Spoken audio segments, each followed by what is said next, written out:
Universidad, Sergio Arboleda presenta Las Tres Caras de la Moneda con Juan Lozano.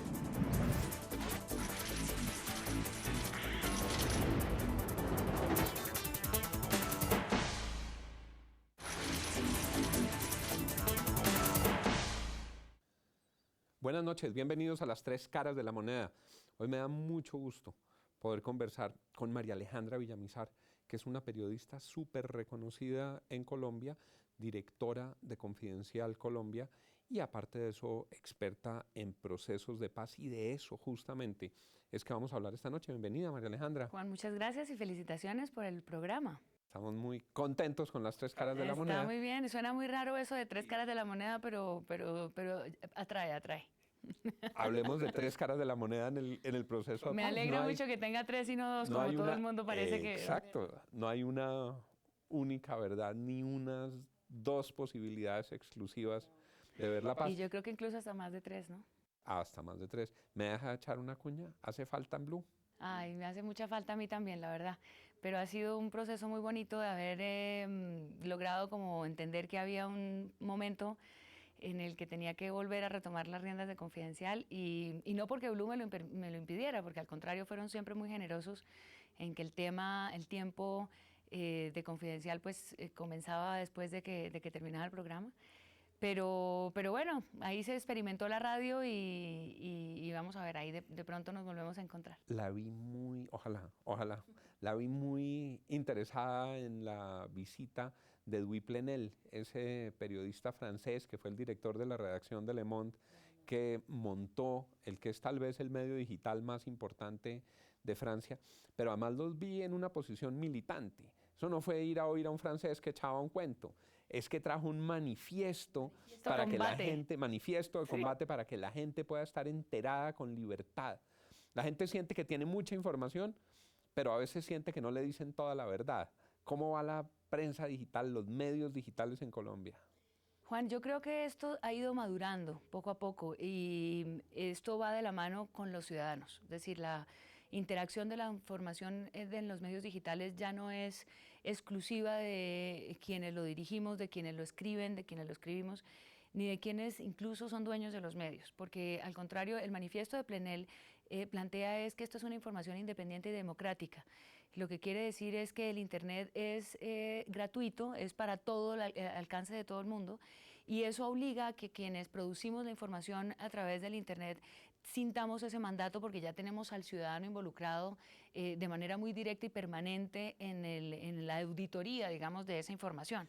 Y la gente tiene derecho a saber, pero en los tiempos del Internet la gente no es simplemente receptora pasiva de una información, sino que replica y contesta y manda el Twitter y cuelga en Facebook y le pide y le reclama y le revira. Claro. Al periodista si no dice las cosas que son exactas. Yo creo que a nosotros se nos está enredando el caminado si no entendemos las nuevas dinámicas de la información. Y es porque ya no podemos creernos los dueños de la verdad ni de lo que estamos transmitiendo o que a través nuestro transmiten nuestras fuentes. Porque los ciudadanos ya toman partidos. Algunos dicen, no, es que todos somos periodistas. Yo creo que el periodismo sigue siendo profesional, o sea, no se puede generalizar que ahora una información ciudadana o una opinión de un ciudadano se convierta necesariamente en un periodista en potencia. Creo que al contrario, los ciudadanos tienen que mantener su visión ciudadana, su tranquilidad para asumir la realidad, para verla, para filtrarla, pero cada vez es más exigente, y lo que ellos esperan de los medios digitales es que sea una visión por lo menos novedosa, que nos atrevamos a ver un poquito más allá de lo que tradicionalmente han mostrado los medios. Porque son más libres, porque no tienen ataduras y porque su interlocución puede ser mucho más fácil con la gente. Proceso de paz, María Alejandra. Acaban de arrancar otra vez en la reanudación de los diálogos post-Alzate. Post-Bermudas. Post-Bermudas, post-Papaya. ¿Qué sigue? Yo creo que viene una etapa muy interesante para el proceso, y es que el país está con la reflexión después de la zarandeada de la crisis. A mí me parece de todas maneras que la crisis tampoco fue tal, es decir, había que sentar un precedente que creo yo siento que se generó un poco más por la presión de la opinión, por porque un hecho fue llevando al otro y entonces que el general estuviera en esas circunstancias fue tan extraño que necesariamente sopesó también el hecho del secuestro mismo, que era absolutamente injustificable, pero que hacía como ver también al gobierno sentirse mal, digamos, frente a la mesa, y que las FARC aprovechaba de alguna manera para decir, los vamos a liberar y aquí están y eso va a permitir el proceso, va a permitir continuar el proceso. Esa reacción de la calle tendría que ver con también voces militares diciéndole, presidente, lo acompañamos, pero hay un general secuestrado, usted tiene que marcar una pauta. En los procesos de paz, el estamento militar siempre está en primera línea, voy a decir que para lo bueno y para lo malo, en el sentido en que ellos son necesarios en esta, por supuesto, en esta solución. Las fuerzas militares han avanzado mucho en su madurez, digamos, en la lectura de que la solución política y la negociación con la guerrilla no es algo contra ellos. Creo que las nuevas generaciones de militares, quienes han estado en ascenso, yo he estado hablando con muchos militares en ascenso, que llegan, uno, a una conclusión muy importante, y es: la guerra no se va a terminar nunca, es decir, en sentido del triunfo absoluto sobre la guerrilla no se va a dar.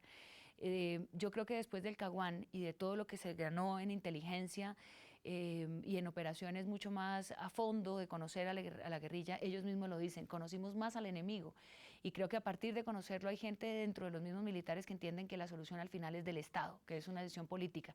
Y por eso yo creo que no se pueden siempre señalar a los militares como los obstáculos. Sin embargo, hay unos temas militares que son muy delicados. Que son muy difíciles. Que son muy difíciles y que uno no puede pasar por alto en la medida en que está no solamente el honor, sino está todo el sacrificio y el respeto que las fuerzas militares le han generado a la ciudadanía. Y sin los militares tampoco hay proceso de paz.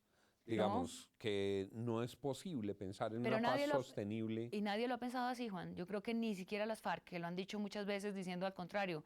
Hemos estado tratando de hablar con los militares, y de hecho además en eso Marulanda quiso hacer unas jugadas a finales de los 90, mandándoles cartas a los comandantes generales del ejército, y después empezaban a mandarles comunicaciones a los de menor rango, casi que en el campo de batalla, diciéndoles, venga, hablemos, porque esta guerra además tampoco es de ustedes. Como ellos plantean, es una guerra de la oligarquía y de clase, están diciéndole a los soldados. Los muertos del ejército y los muertos de la guerrilla son todos muchachos campesinos humildes, decía siempre el propio Tiro Fijo.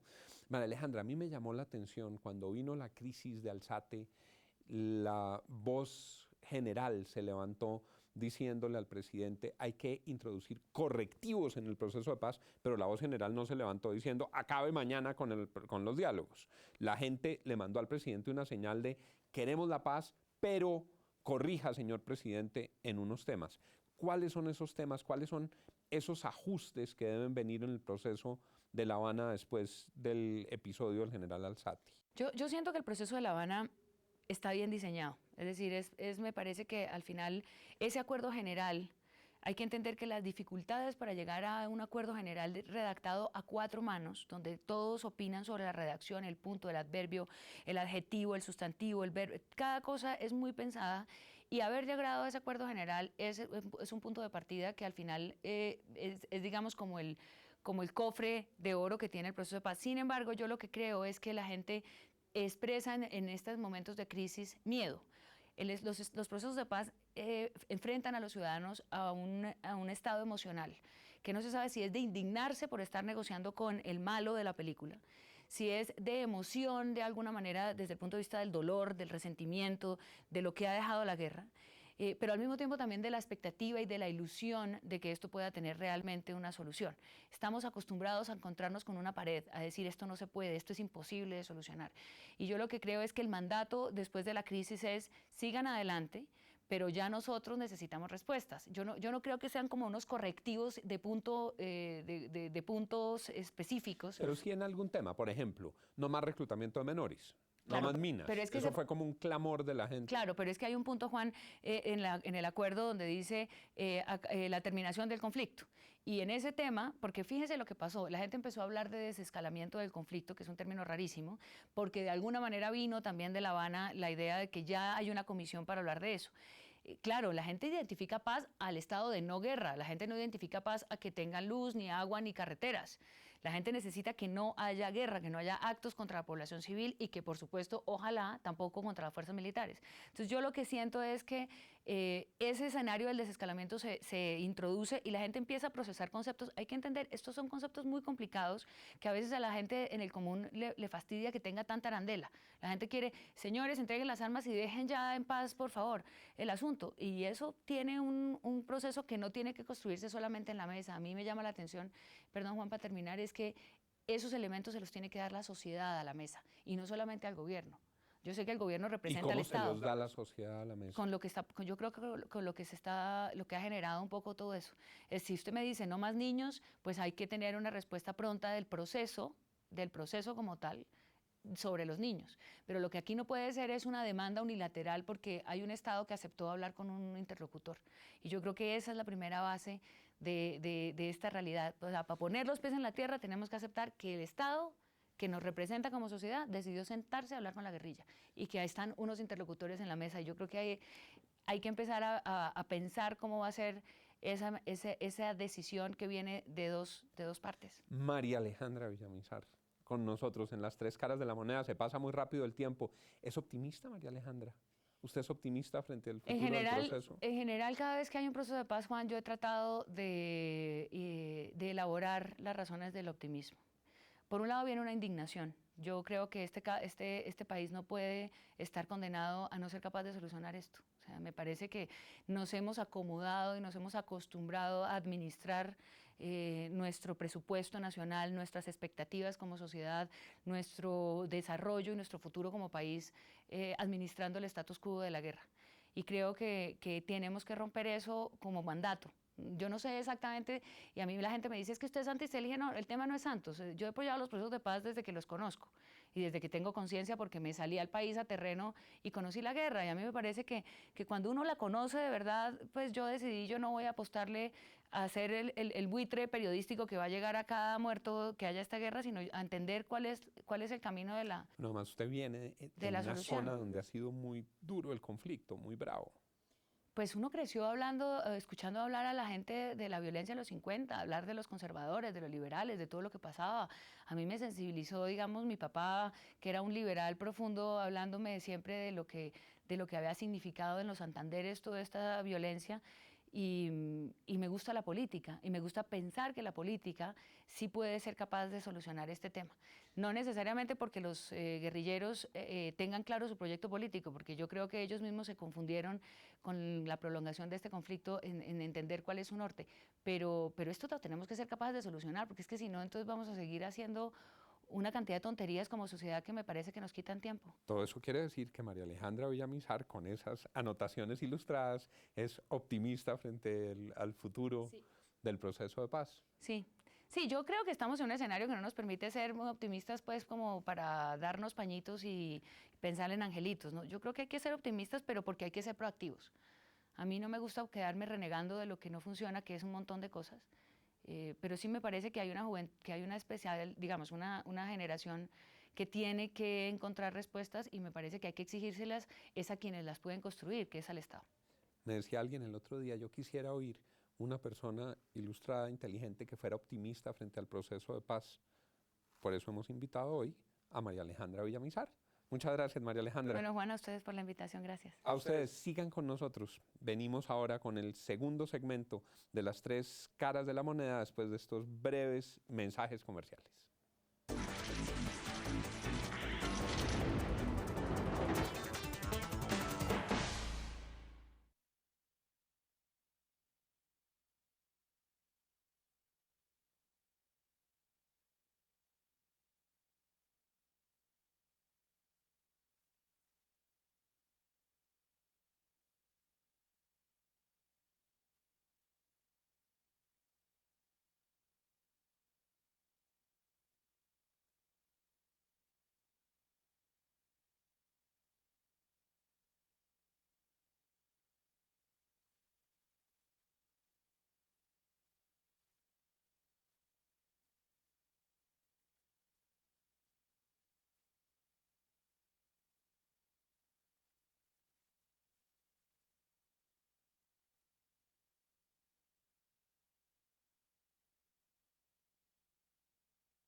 comienzo con una confesión.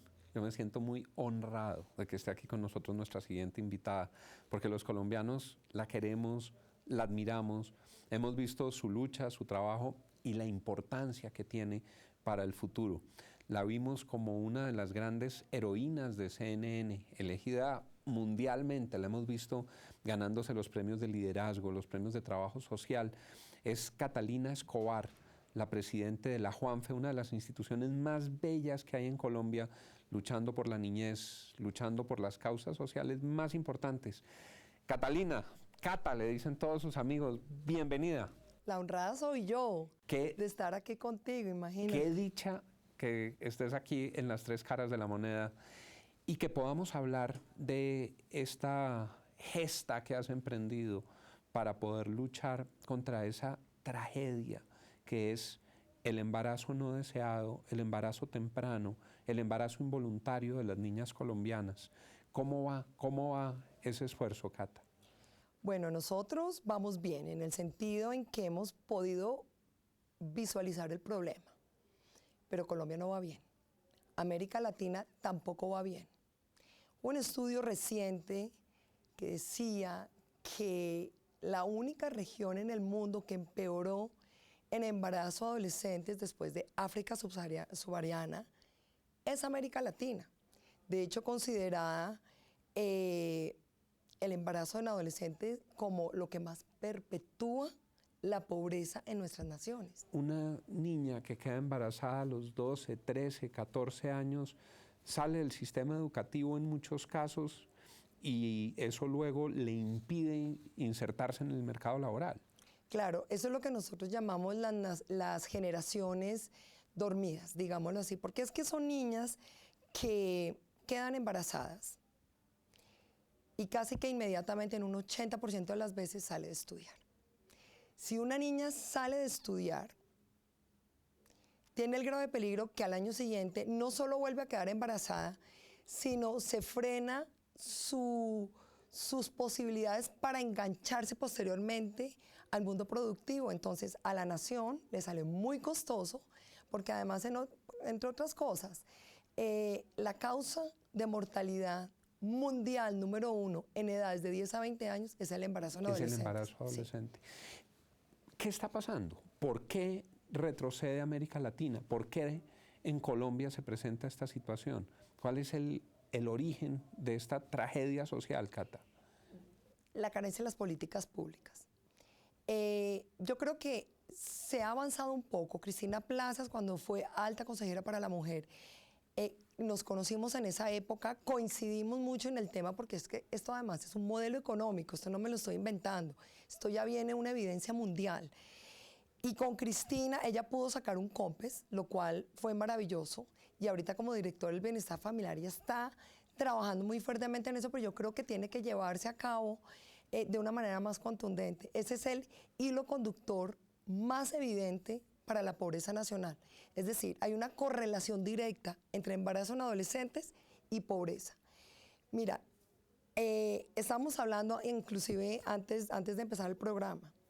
Colombia está creciendo al 5% del Producto Interno Bruto este año, pero pasamos del número 12 al número 8 de la peor desigualdad en el mundo. Eso quiere decir que está creciendo nuestra economía, pero los beneficios del crecimiento no lo están recibiendo la mayoría de los colombianos. Exactamente, el índice Gini es nefasto. Resumen, no está permeando hasta la base de la pirámide. Lo que alguien decía, los ricos cada vez más ricos, los pobres cada vez más pobres, y entre los pobres las niñas cada vez sufriendo más. Mira, Colombia de renta media para arriba va a tener crecimiento demográfico negativo. Pero de la línea de pobreza para abajo vamos a seguir inundados de madres adolescentes. Hasta que no se tome el tema en serio, eso no va a frenar. Por cierto, el embarazo en adolescentes no es un método anticonceptivo, porque todo el mundo dice, no, pues inundemos a esas niñas y a los muchachos de condón y tal. No, eso no es así, porque ya venimos de unas sociedades viciadas. Claro. ¿Cómo lo han hecho en otras sociedades? ¿Cómo lo han hecho en otros países?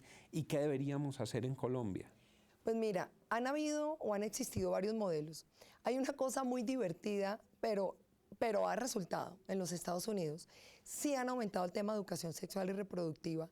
es evidente que los jóvenes cada vez a menor edad están teniendo relaciones sexuales. Es decir, no lo vamos a frenar, no vamos a tapar el sol con un dedo. Es evidente que eso está sucediendo. Estados Unidos ha hecho unas campañas importantes, pero sacaron un programa que trata sobre el embarazo en las niñas de 16 años.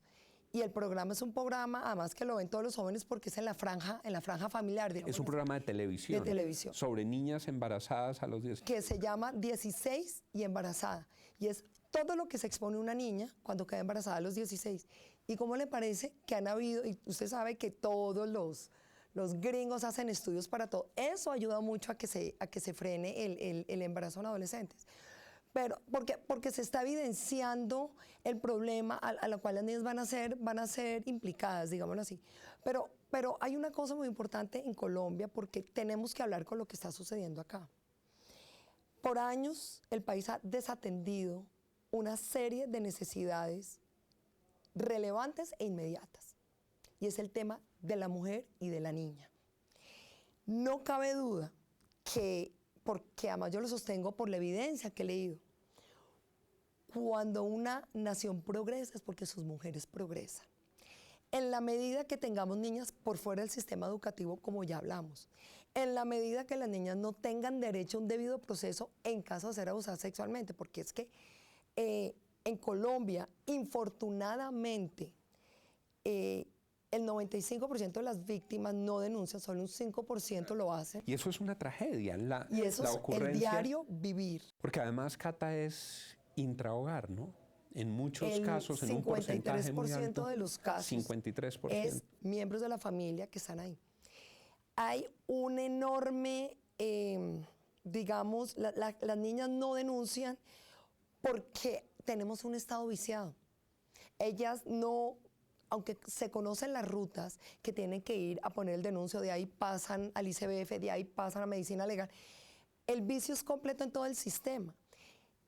Mira, el año pasado hubo alrededor de 29.000 denuncias, de las cuales la Fiscalía solo procesó 3.2% de los casos y no necesariamente a favor de la víctima.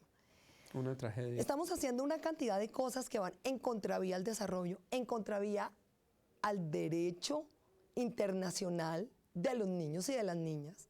Tenemos unas leyes escritas. La prioridad constitucional de los derechos de los niños, en el que insistimos mucho. Dice la Constitución, el derecho de los niños y las niñas prima.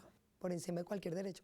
Pero mira, por ejemplo, hay una ley que dice que cuando una niña queda embarazada por debajo de los 14, es considerado un delito penal. El muchacho que la embarace, sea adolescente o menor o mayor, tiene que ir a la cárcel. Porque hay un desconocimiento, por más que sea un acto consentido, es un acto de total desconocimiento sexual. Óyeme, no conozco el primero en la cárcel, ¿cómo te parece? Con la proliferación de abusos, violaciones, es cierto, la impunidad es total.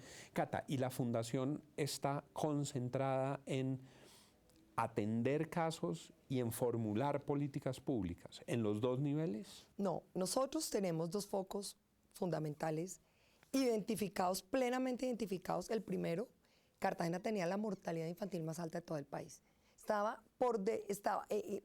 Etiopía estaba solamente 4 puntos por encima de la mortalidad de Cartagena. Eso era vergonzoso, vergonzoso.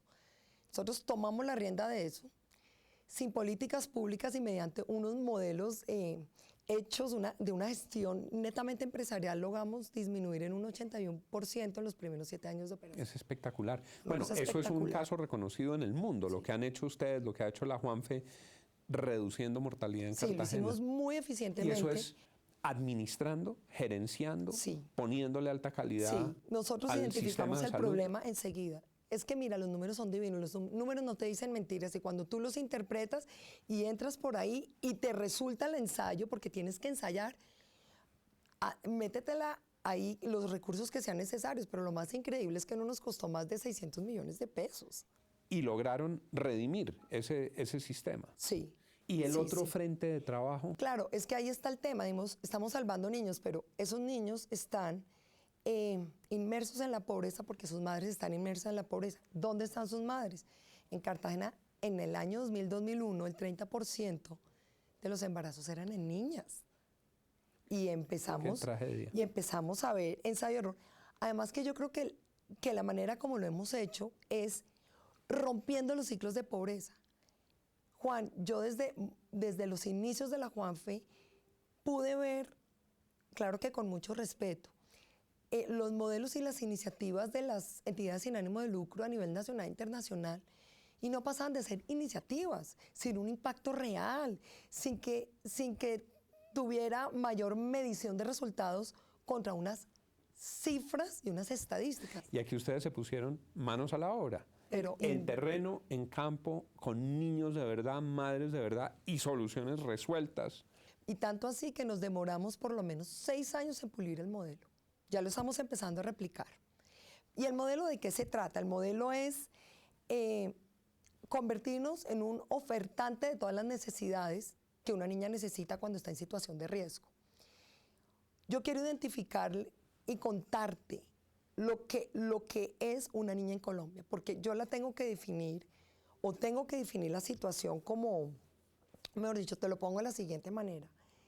Si uno quiere ser una persona en desgracia en Colombia, tienes que cumplir 2 requisitos: ser niña y ser pobre. Porque si esas 2 condiciones se dan, pasa lo siguiente: o te enlistan en las filas de las FARC, o eres esclava sexual de las autodefensas, o eres madre adolescente, o eres abusada sexualmente, o tienes unos problemas de ingesta alimentaria severa, eres víctima de violencia familiar, o todas las anteriores. Entonces, cuando uno identifica ese tipo de cosas, empezamos a ofertar y a hacer un modelo donde pudiéramos ofertarle a la niña el mundo verdaderamente transformador. Y nos inventamos un modelo donde sacamos a las niñas de esas situaciones y le empezamos a inyectar todo lo que ella se merece.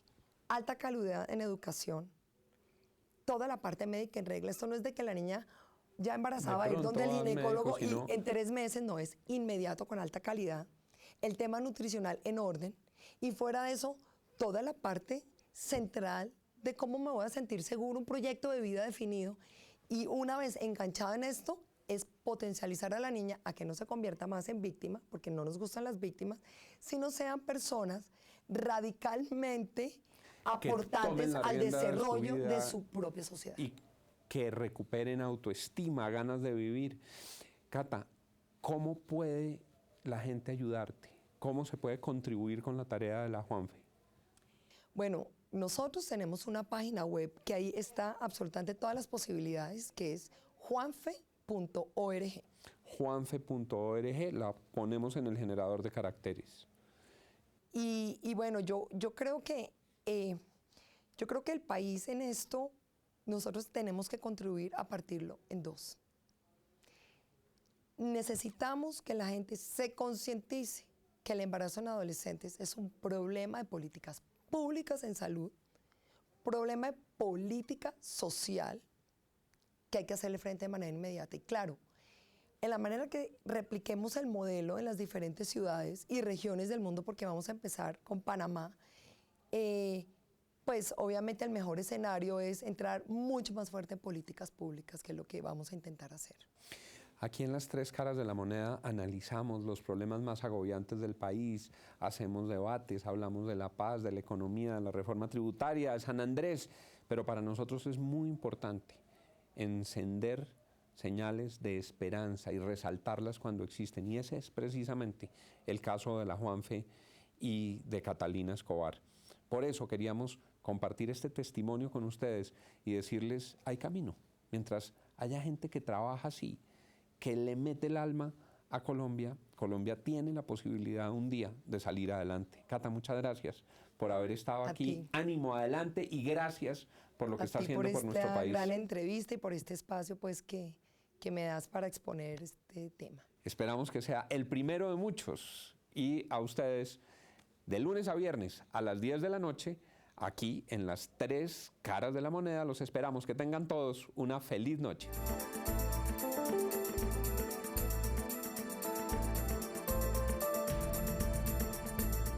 La Universidad Sergio Arboleda presentó Las tres caras de la moneda con Juan Lozano.